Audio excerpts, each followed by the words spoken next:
Mwaramutse neza. Good morning. Nanjye ngiye gutanga ubuhamya ku ruhande rw'urubyiruko. I will also testify on the behalf of youth.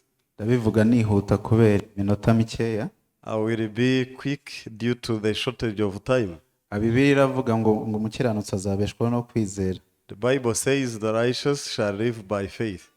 Mpora nibaza kuki Imana yahuje kubaho no kwizera. And then I wonder, why did God connect this living and faith?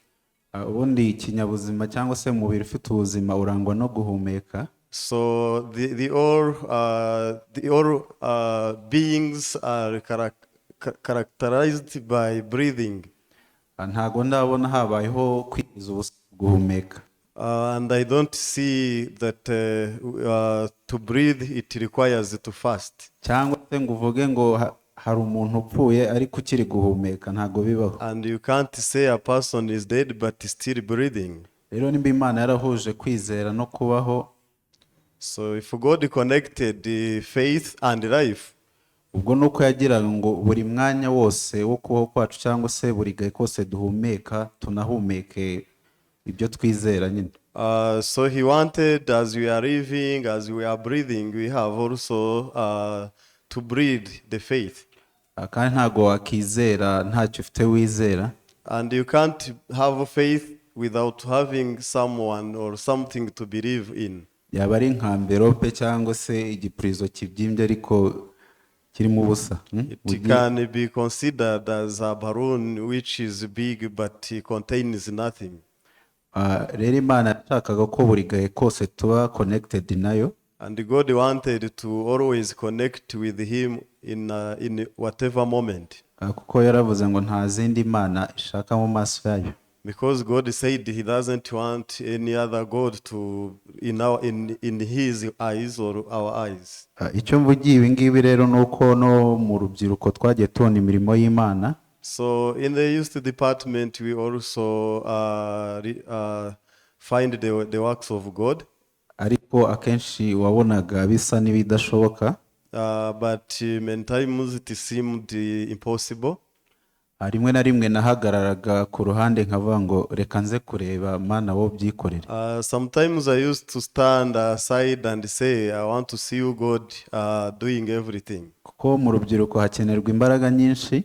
Because in the youth department requires much power. Harimo communication.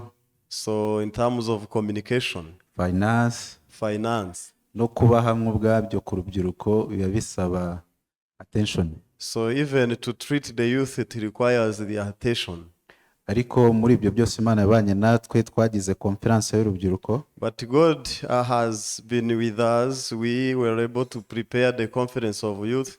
Icyo gihe Imana yaduhaye abashyitsi abayobozi baho twakoreye. That time God brought new people, even the leaders of the place of the venue of the conference. Kandi bishimiye kubana natwe ndetse no kwakira ijambo rya Mind Education umushumba yabigishije. And you all were happy to be with us and even be blessed through the Mind Education our senior pastor delivered. Twagize na gospel class hamwe n'umushumba Eric. We also had a gospel class together with Pastor Eric.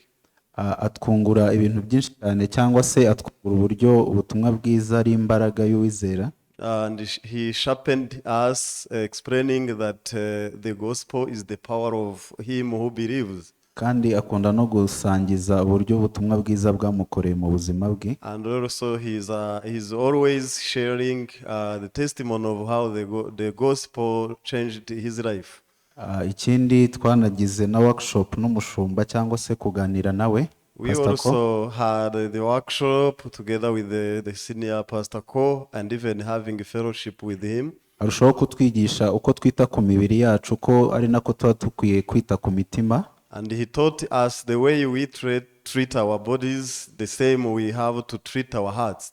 Ko urubyiruko rwita ku isi y'umutima ruzaba urwa mbere mu myaka yarwo. That the youth who treats their hearts will be the best in their age. Ikindi ejo twagize retreat. In addition, yesterday we had a retreat.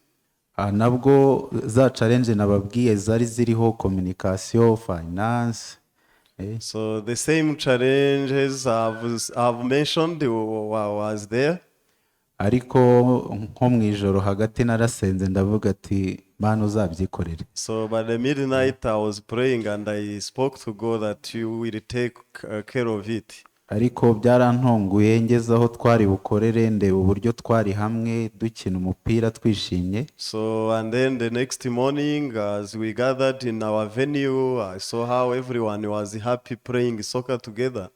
ndetse tugira n'umwanya wo gusangira no kuganira n'ijambo. So we had also time to share and even to share the message. Ibyo byose ubona ko ari Imana igenda ibyikorera. So all of these things you can see that it is God himself who makes it happen. Ku minota bampaye ndabona asigaranye umwe. So it is 1 minute remain.